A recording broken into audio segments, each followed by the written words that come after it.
എന്താണ് Node.js?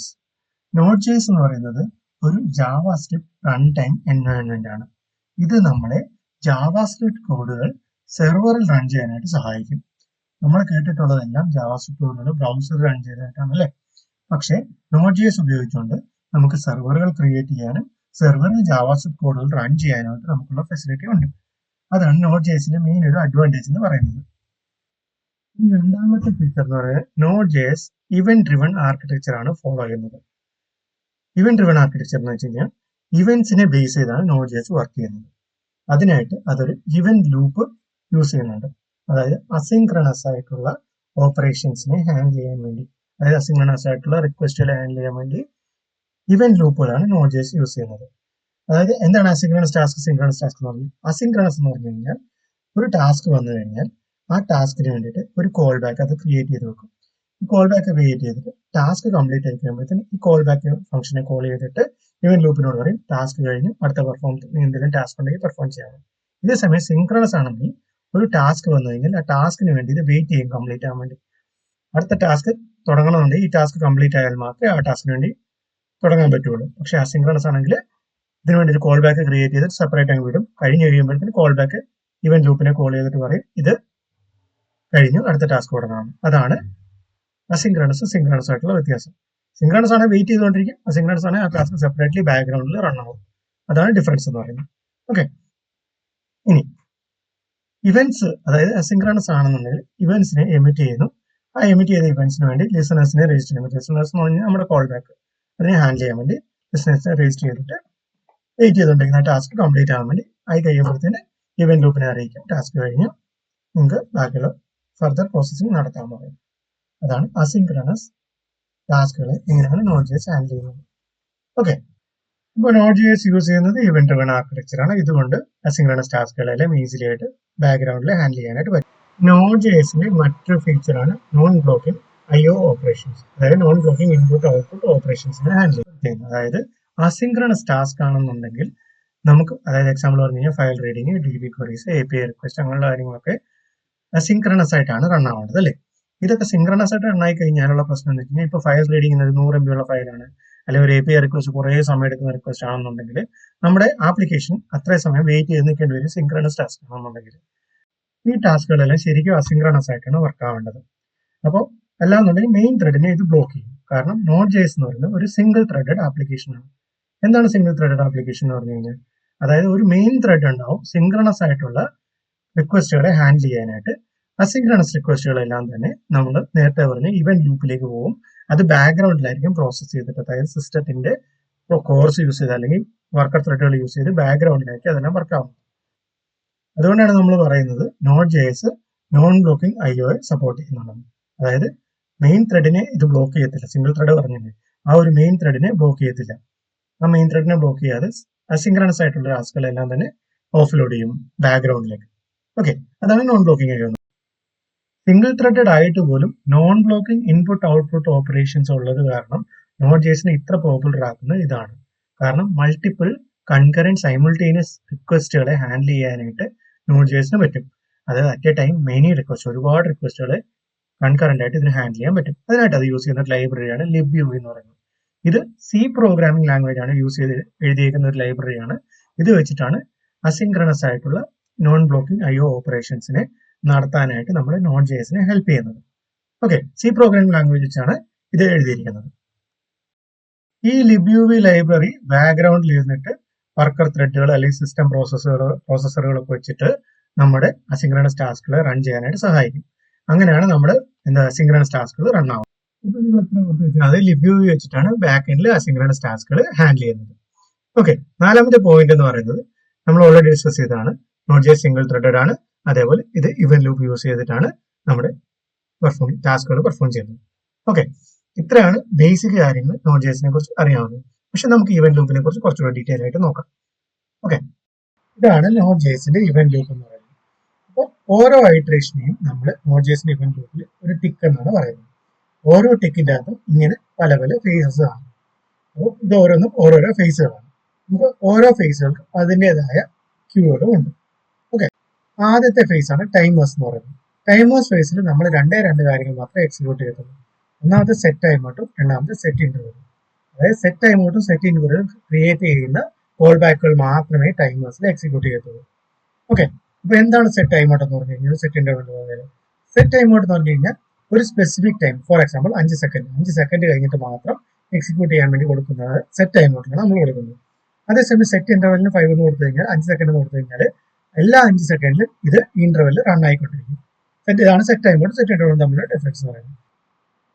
അടുത്താണ് pending callbacks. Pending callbacks എന്ന് പറഞ്ഞു കഴിഞ്ഞാൽ സിസ്റ്റം ഓപ്പറേഷൻസ്, അതായത് TCP/IP പോലെ സിസ്റ്റം ഓപ്പറേഷൻസിനെയൊക്കെ കോൾ ബാക്സിനെ ഹാൻഡിൽ ചെയ്യാൻ വേണ്ടിയിട്ടുള്ളതാണ് പെൻഡിങ് കോൾ ബാക്സ് എന്ന് പറയുന്നത്. അടുത്ത വരുന്നതാണ് ഐഡിയലും പ്രിപ്പയർ. ഐഡിയലും പ്രിപ്പയർ എന്ന് പറയുന്നത് നമ്മൾ Node.js ഇന്റേണലി യൂസ് ചെയ്യുന്ന ഒരു ഫേസ് ആണ്. അതിൻ്റെ അകത്ത് നമുക്ക് ഒരു റോളും ഇല്ല, ഇത് ഡയറക്റ്റ് ആയിട്ട് Node.js യൂസ് ചെയ്യുന്നത് ഐഡിയ എന്നും പ്രിപ്പയർ എന്നും പറയുന്നത്. അടുത്തതാണ് പോൾ എന്ന് പറയുന്നത്. പോളിലാണ് ഇൻകമിംഗ് കണക്ഷൻസ്, ഡേറ്റ, അങ്ങനെയുള്ള കാര്യങ്ങളെല്ലാം ഹാൻഡിൽ ചെയ്യപ്പെടുന്നത്. അതായത് ഇൻകമിംഗ് റിക്വസ്റ്റുകൾ, ഔട്ട് ഗോയിങ് റെസ്പോൺസുകൾ, ഇതെല്ലാം ഹാൻഡിൽ ചെയ്യപ്പെടുന്നത് ഇവിടെയാണ്. വെയിറ്റിംഗ്, അതായത് ഇൻകമിംഗ് ഔട്ട് ഗോയിങ് ഇവന്റ്സിന് വേണ്ടി വെയിറ്റ് ചെയ്യുന്ന ഒരു ഫേസ് ആണ് പോൾ ഫേസ് എന്ന് പറയുന്നത്. ഓക്കെ, അടുത്തതെന്ന് പറയുന്നത് ചെക്ക് ഫേസ് ആണ്. ചെക്ക് ഫേസ് എന്ന് പറഞ്ഞു കഴിഞ്ഞാൽ പോൾ ഫേസ് കഴിഞ്ഞ് ഇമ്മീഡിയറ്റ്ലി ചെക്ക് ഫേസ് ആയിരിക്കും എക്സിക്യൂട്ട് ആവുന്നത്. ചെക്ക് ഫേസിൽ എന്താണ് നടക്കുന്നത്? സെറ്റ് ഇമ്മീഡിയറ്റ് എന്ന് പറയുന്ന ഫംഗ്ഷന്റെ കോൾ ബാക്കുകൾ മാത്രമായിരിക്കും ചെക്ക് ഫേസിൽ വർക്ക് ആവുന്നത്. സെറ്റ് ടൈം ഔട്ടും സെറ്റ് ഇന്റർവെലും ടൈമർ സ്പേസിലും സെറ്റ് ഇമ്മീഡിയറ്റ് ചെക്ക് ഫേസിലുമായിരിക്കും റൺ ആവുന്നത്. ഓക്കെ, അതിന്റെ കോൾ ബാക്കുകൾ. അടുത്ത് വരുന്നത് ക്ലോസ് കോൾ ബാക്ക് എന്ന് പറയുന്നതാണ്. അതായത് ഓൾറെഡി എക്സിക്യൂട്ട് ആയി കഴിഞ്ഞ കോൾ ബാക്കുകളെ ക്ലോസ് ചെയ്യുന്നതിനായിട്ടാണ് ഈ ഫേസ് യൂസ് ചെയ്യുന്നത്. Closes the call backs that run. Already run ആയിട്ടുള്ള കോൾ ബാക്കുകളെ ക്ലോസ് ചെയ്യാൻ വേണ്ടിയിട്ടാണ്. അതിനുശേഷം തിരിച്ച് പഴയ കൂട്ട് തന്നെ ഈ ലൂപ്പ് റൺ ആവും. ഇവൻ ലൂപ്പിന്റെ ഭാഗമല്ലെങ്കിലും മറ്റൊരു ഇമ്പോർട്ടന്റ് ഫേസ് ആണ് പ്രോസസ് ഡോട്ട് നെക്സ്റ്റ് എന്ന് പറയുന്നത്. അതായത് ഓരോ ഫേസ് കഴിഞ്ഞിട്ടും പ്രോസസ് ഡോട്ട് നെക്സ്റ്റ് വർക്ക് ചെയ്യാനായിട്ട് പറ്റും.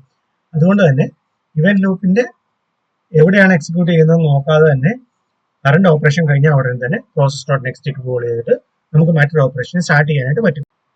അതായത് ഏറ്റവും ഹയസ്റ്റ് പ്രയോറിറ്റി പ്രോസസ് ഡോട്ട് നെക്സ്റ്റിനാണ്. ഏതൊരു ഫേസ് കഴിഞ്ഞിട്ടും ഇതിന് റൺ ചെയ്യാനായിട്ട് പറ്റും.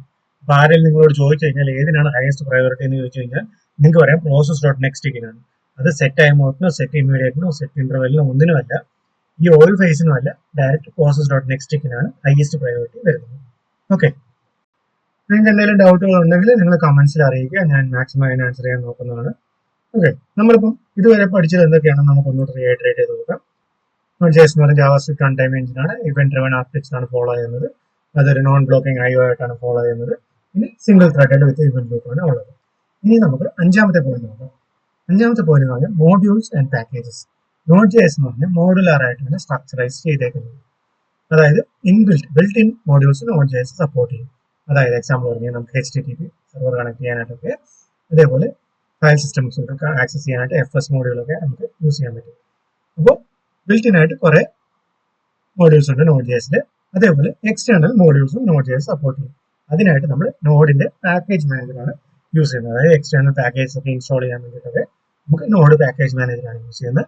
അത് ആക്സിയോസ് പോലുള്ള പല പാക്കേജസ് നമുക്ക് യൂസ് ചെയ്യാനായിട്ട് പറ്റും. അപ്പോൾ Node.js എന്ന് പറഞ്ഞാൽ മോഡുലാർ ആണ്, അതേപോലെ പാക്കേജ് നമുക്ക് ഇൻസ്റ്റാൾ ചെയ്യാനും പറ്റും. അതാണ് ഫിഫ്ത്ത് പോയിന്റ് എന്ന് പറയുന്നത്. ഇനി സിക്സ്ത് പോയിന്റ് എന്ന് പറഞ്ഞാൽ സ്ട്രീംസ് ആണ്. സ്ട്രീംസ് എന്താണ്? നമ്മൾ നേരത്തെ പറഞ്ഞിരുന്നല്ലേ ഒരു ഇഷ്യൂ, അതായത് ഒരു ഫയൽ ഡൗൺലോഡ് ചെയ്യുന്ന സമയത്ത് 10 MB 100 MB ഒക്കെ ഉള്ള ഫയൽ ആണെന്നുണ്ടെങ്കിൽ ഒരുപാട് സമയം വെയിറ്റ് ചെയ്യേണ്ടി വരുന്നു. അങ്ങനത്തെ ഇഷ്യൂസ് ഒക്കെ ഉണ്ടെന്ന് പറഞ്ഞില്ലേ. അപ്പോൾ സ്ട്രീംസ് ഉപയോഗിച്ചുകൊണ്ട് നമുക്ക് എഫിഷ്യന്റ് ആയിട്ട് റീഡിങ്ങും റൈറ്റിങ്ങും ഒക്കെ ഹാൻഡിൽ ചെയ്യാൻ പറ്റും. അതായത് ഡേറ്റയെ റീഡ് ചെയ്യാനോ റൈറ്റ് ചെയ്യാനോ ഉപയോഗിക്കുന്ന ചങ്ക്സ് ഓഫ് ഡേറ്റ ആയിട്ടാണ്. എല്ലാം കൂടി ഒന്നിച്ച് റീഡ് ചെയ്യുകയോ റൈറ്റ് ചെയ്യുകയോ അല്ല, ചെറിയ ചെറിയ ചങ്ക്സ് ആയിട്ട് എടുത്ത് വെച്ചിട്ട് എഫിഷ്യന്റ് ആയിട്ട് അതിനെ റീഡ് ചെയ്യാനും റൈറ്റ് ചെയ്യാനായിട്ട് ഹെൽപ്പ് ചെയ്യുന്നതാണ് സ്ട്രീംസ് എന്ന് പറയുന്നത്. ഇത് Node.jsലെ ഒരു മെയിൻ ഒരു ഫീച്ചറാണ്. നമുക്ക് ഇൻപുട്ട് സ്ട്രീം ഉണ്ട്, ഔട്ട്പുട്ട് സ്ട്രീം ഉണ്ട്, ലൈക്ക് ബഫർ സ്ട്രീംസ് നമുക്ക് പലതുമുണ്ട്. അത് നമുക്ക് ഡീറ്റെയിൽ ആയിട്ട് പിന്നീട് ക്ലാസ്സിൽ പഠിക്കാം. അതാണ് സ്ട്രീംസ് എന്ന് പറയുന്നത്. നമുക്ക് ഏഴാമത്തെ പോയിന്റ് എന്ന് പറയുന്നത് മിഡിൽ വെയർസ് ആണ്. എന്താണ് മിഡിൽ വെയർ? മിഡിൽ വെയർ എന്ന് പറഞ്ഞാൽ ഇന്റർസെപ്റ്റർ ആണ്. അതായത് ഇൻകമിംഗ് റിക്വസ്റ്റുകളെയും ഔട്ട് ഗോയിങ് റെസ്പോൺസുകളെയും ഇന്റർസെപ്റ്റ് ചെയ്യുന്ന ആളാണ് മിഡിൽ വെയർസ് എന്ന് പറയുന്നത്. എന്തിനാണ് ഇന്റർസെപ്റ്റ് ചെയ്യുന്നത്? അതായത് ഇൻകമിംഗ് റിക്വസ്റ്റ് വരുന്നു. ഇൻകമിംഗ് റിക്വസ്റ്റുകളെ നമുക്ക് വാലിഡേറ്റ് ചെയ്യണമെന്ന് വിചാരിക്കും. യൂസർ ഇൻപുട്ടുകളെ വാലിഡേറ്റ് ചെയ്യണം, അല്ലെങ്കിൽ യൂസറിനെ ഓതന്റിക്കേറ്റ് ചെയ്യണം. അതുമല്ല എന്നുണ്ടെങ്കിൽ നമുക്ക് റെസ്പോൺസിനെ, യൂസറിന് കൊടുക്കുന്ന റെസ്പോൺസിനെ ഫിൽട്ടർ ചെയ്തിട്ട് മാത്രം കൊടുത്താൽ മതി. അല്ലാന്നുണ്ടെങ്കിൽ നമുക്ക് എന്ത് ചെയ്യാം, എൻക്രിപ്റ്റ് ചെയ്യണമെന്നൊക്കെ ഉണ്ടെന്നുണ്ടെങ്കിൽ ഇങ്ങനെ പല പല കേസസിൽ നമുക്ക് മിഡിൽ വെയർസ് യൂസ് ചെയ്യാം. ഇതല്ലാതെ നമുക്ക് എന്ത് ചെയ്യാം, ഗ്ലോബലി എറർ ഹാൻഡ്ലിംഗിന് നമുക്ക് മിഡിൽ വെയർസ് യൂസ് ചെയ്യാം. യൂസറിനെ ഓതറൈസേഷൻ ചെയ്യാൻ, ഓതന്റിക്കേഷൻ ചെയ്യാൻ, അങ്ങനെയുള്ള പല പല കാര്യങ്ങൾക്കായിട്ട് നമുക്ക് മിഡിൽ വെയർസ് യൂസ് ചെയ്യാനായിട്ട് പറ്റും. ഓക്കെ, ഇത്രയാണ് നിങ്ങൾ നോഡ് ജെഎസിനെ കുറിച്ച് മെയിൻ ആയിട്ട് അറിയാനുള്ള കാര്യങ്ങൾ. അടുത്തതെന്ന് പറയുന്നത് നമ്മൾ എക്സ്പ്രസിനെ കുറിച്ചാണ് പറയുന്നത്. എക്സ്പ്രസ് എന്ന് പറഞ്ഞാൽ നോഡിന്റെ പുറത്ത് ബിൽഡ് ചെയ്തേക്കുന്ന ഒരു ഫ്രെയിം വർക്കാണ് എക്സ്പ്രസ് എന്ന് പറയുന്നത്. അതായത് എക്സ്പ്രസ് നമ്മളെ ഈസി ആയിട്ട് നമ്മുടെ ആപ്ലിക്കേഷൻസിനെ ബിൽഡ് ചെയ്യാനായിട്ട് സാധിക്കും. ഇതൊരു റാപ്പർ പോലെയാണ്. അത് സെർവേഴ്സിനെ APIസിനെ ഈസി ആയിട്ട് ബിൽഡ് ചെയ്യാനായിട്ട് നമുക്ക് സാധിക്കും. എക്സ്പ്രസ് നമ്മളെ റൗട്ടിങ്ങിന്, മിഡിൽ വെയറിന്, simplified HTTP handling, easy database connection, അങ്ങനെയുള്ള കാര്യങ്ങൾക്കെല്ലാം തന്നെ എക്സ്പ്രസ് നമ്മളെ ഒരുപാട് സഹായിക്കും. കാരണം ഇത് പ്ലെയിൻ ഓൾഡ് നോഡ് ജെഎസിലാണ് നമ്മൾ എഴുതുന്നുണ്ട്, ഒരുപാട് ലൈൻസ് ഓഫ് കോഡ് നമ്മൾ എഴുതേണ്ടി വരും. അതിനെല്ലാം നമുക്ക് ബോയിലർ പ്ലേറ്റ് കോഡുകൾ എക്സ്പ്രസിൽ അവൈലബിൾ ആയത് കാരണം വളരെ ഈസി ആയിട്ട് നമുക്ക് എഴുതാൻ പറ്റും. ഓക്കെ, അടുത്തത് റെസ്റ്റ്ഫുൾ APIs ആണ്. അതായത് നമ്മുടെ റിയാക്ടിന്റെ ഫ്രണ്ടിന്റെ ആപ്ലിക്കേഷന് ബാക്ക് എൻഡുമായിട്ട് കമ്മ്യൂണിക്കേറ്റ് ചെയ്യണം അല്ലേ, നമ്മുടെ നോഡ് ജെഎസ് ആപ്ലിക്കേഷനായിട്ട് കമ്മ്യൂണിക്കേറ്റ് ചെയ്യാനായിട്ട് APIs യൂസ് ചെയ്യണം അല്ലേ. APIs എന്ന് പറഞ്ഞാൽ എന്താണ്? അത് ഒരു വേ, അതായത് രണ്ട് ആപ്ലിക്കേഷൻസ് തമ്മിൽ കമ്മ്യൂണിക്കേറ്റ് ചെയ്യാനായിട്ടുള്ള ഒരു വേ ആണ് APIs എന്ന് പറയുന്നത്, ആപ്ലിക്കേഷൻ പ്രോഗ്രാമിംഗ് ഇന്റർഫേസ്. അപ്പൊ റെസ്റ്റ്ഫുൾ APIs നമ്മൾ HTTP പ്രോട്ടോകോൾ വെച്ചിട്ടായിരിക്കും നോഡ് ജെഎസിൽ എഴുതുന്നത്. ഇതിന്റെ ടെസ്റ്റിങ്ങിന് വേണ്ടി നമുക്ക് പോസ്റ്റ്മാൻ പോലെയുള്ള ഏതെങ്കിലും ക്ലയന്റുകളായിരിക്കും നമ്മൾ യൂസ് ചെയ്യുന്നത്. നമുക്ക് ഇത്രയും സാധനങ്ങൾ നമ്മൾ പഠിച്ചു. ഇനി അടുത്ത നമ്മൾ പഠിക്കാൻ പോകുന്നത് മോംഗോഡിബിയുടെ ബേസിക്സ് ആണ്.